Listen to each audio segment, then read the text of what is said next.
সনাতনী হিন্দু ধর্মে অনেকেই পুজোর পরে চরণামৃত সকলে গ্রহণ করে থাকি। অনেকে দেখবেন সেই চরণামৃত গ্রহণ করার সময় কোনো মন্ত্র বলে, আবার অনেকে সেই চরণামৃত পান করার সময় কোনো মন্ত্র বলে। অনেকে হয়তো সেই সময় দেখেন এবং ভাবেন যে কী মন্ত্র বলছে, এই মন্ত্রের মানেই বা কী, এবং এই মন্ত্র বলছেই বা কেন। অনেকে হয়তো ভাবছেন যে আমরাও যদি বলতে পারতাম তাহলে হয়তো খুব ভালো হতো। তো আজকে জেনে নেব সেই মন্ত্র সম্বন্ধে, চরণামৃত গ্রহণ করার সময় কোন মন্ত্র বলে এবং চরণামৃত পান করার সময় কোন মন্ত্র বলে। নমস্কার, আমি পুরোহিত মৃণাল চক্রবর্তী আপনাদের সঙ্গে। চলুন জেনে নেওয়া যাক। আজকে আপনারা দেখতে পাবেন আমার ডিসপ্লের মধ্যে যে মন্ত্রটি উঠছে সেটি হচ্ছে চরণামৃত গ্রহণ করার মন্ত্র।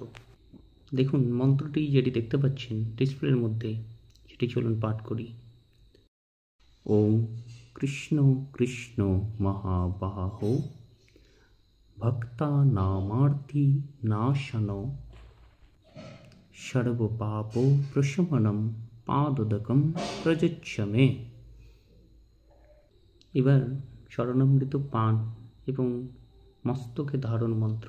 দেখুন, ডিসপ্লের মধ্যে যে মন্ত্র দেখতে পাচ্ছেন, চলুন সবাই মিলে সেটাই পাঠ করি।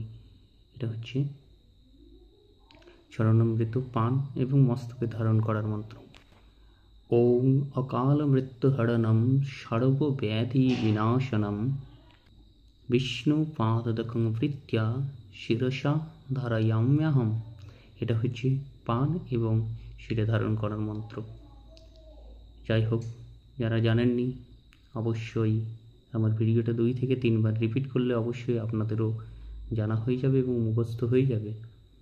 ভিডিওটি ভালো লাগলে অবশ্যই শেয়ার করবেন, লাইক করবেন, সাবস্ক্রাইব করবেন, যাতে পরের বার আবার সুন্দর ভিডিও নিয়ে আপনাদের সম্মুখে আসতে পারি। নমস্কার।